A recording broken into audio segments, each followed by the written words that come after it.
Ang pag-akyat sa bundok ay nagdudulot ng masalimuot na halo ng mga damdamin, kabilang ang pagkamangha, tagumpay, pisikal at mental na hamon, at pakiramdam ng pakikipagkaibigan.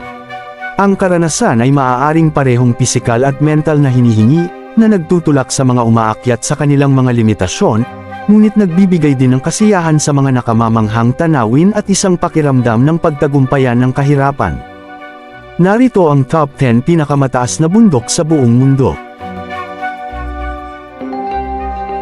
Ang Annapurna 1 ay ang ika-10 pinakamataas na bundok sa planeta, ngunit ang dami ng namamatay sa mga umaakyat ay mas mataas kaysa sa Everest. Ito ang unang taluktok sa itaas ng 8,000 metro na nasakop ni Maurice Herzog. Matagumpay na inakyat ito ng isang French expeditor noong 1950. Sa kabila nito, ang bundok ay itinuturing na lubhang mapanganib dahil sa madalas na pag-avalanches at mahirap na mga ruta. Maraming umaakyat ang sumusubok na umiwas sa Annapurna dahil sa mataas na panganib ng kamatayan, ngunit siguradong may paraan upang tamasahin ang kagandahan nito.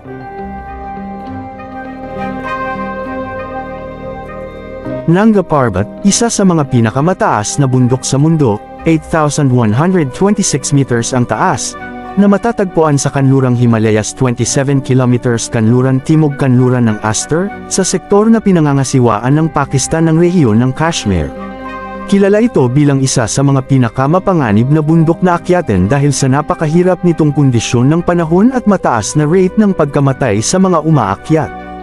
Ang tampok na ito ay nakakuha sa bundok ng palayaw na Killer Mountain. Ang pag-akyat sa Nanga Parbat ay naging posible lamang noong 1953, nang ang Austrian climber na si Hermann Bull ay nakarating sa tuktok na walang oxygen.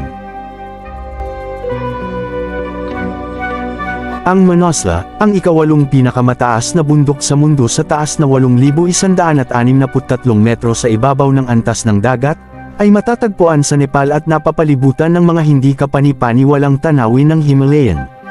Ang bundok ay hindi gaanong sikat sa mga komersyal na ekspedisyon kaysa sa Everest, na ginagawa itong perpektong pagpipilian para sa mga naghahanap ng tunay na karanasan sa pamumundok. Ang unang pag-akyat sa tuktok ay naganap noong 1956 ng isang ekspedisyong Hapones na sina Toshio Imanishi at Gyaltsen Norbo ay umabot sa summit noong ika-9 ng Mayo, na sinundan nina Kato at Higita makalipas ang ilang araw.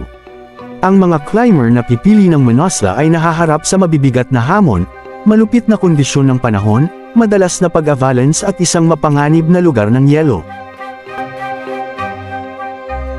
Ang Dhaulagiri, na nangangahulugang White Mountain, sa Sanskrit, ay matatagpuan sa gitnang Nepal, ay may taas na 8,167 metro.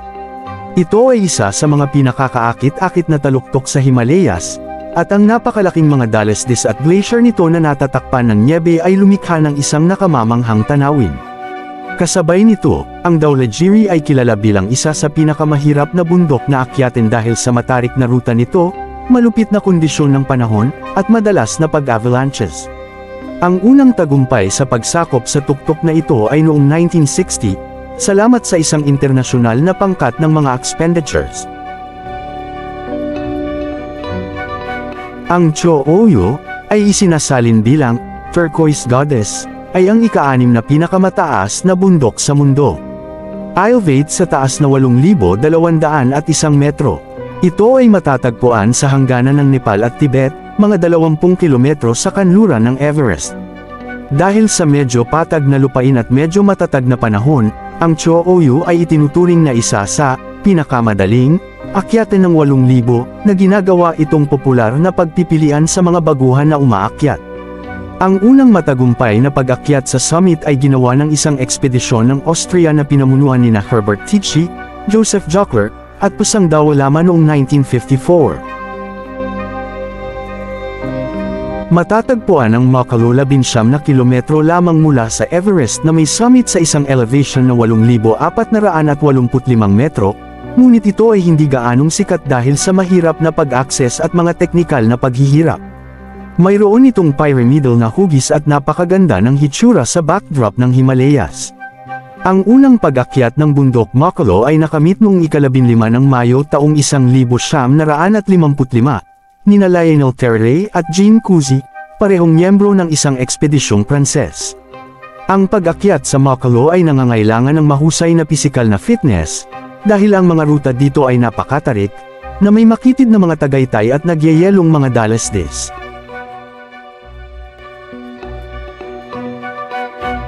Ang Lhotse ay kapitbahay ng Everest, na matatagpuan ilang kilometro lamang ang layo. Madalas itong nananatili sa anino ng higanti nitong kapatid, ngunit hindi gaanong mahirap akyatan. Ang pangunahing ruta patungo sa summit ay sumusunod sa parehong ruta ng Everest, hanggang sa South Col, pagkatapos ay lumiko silangan ng mga umaakyat. Isa sa mga kakaibang katangian ng Lhotse ay ang south face nito, isa sa pinakamahirap at delikadong akyatan sa mundo. Ang unang pag-akyat ng Lhotse ay nakamit noong ika-18 ng Mayo taong 1956 ng mga Swiss climber na sina Ernst Ries at Fritz Lotzinger. Kanchenjunga, ang ikatlong pinakamataas na bundok sa mundo, na may taas na 8,586 na metro. Ang Kanchenjunga ay matatagpuan sa hangganan sa pagitan ng Nepal at India at ito ang ikatlong pinakamataas na bundok sa mundo.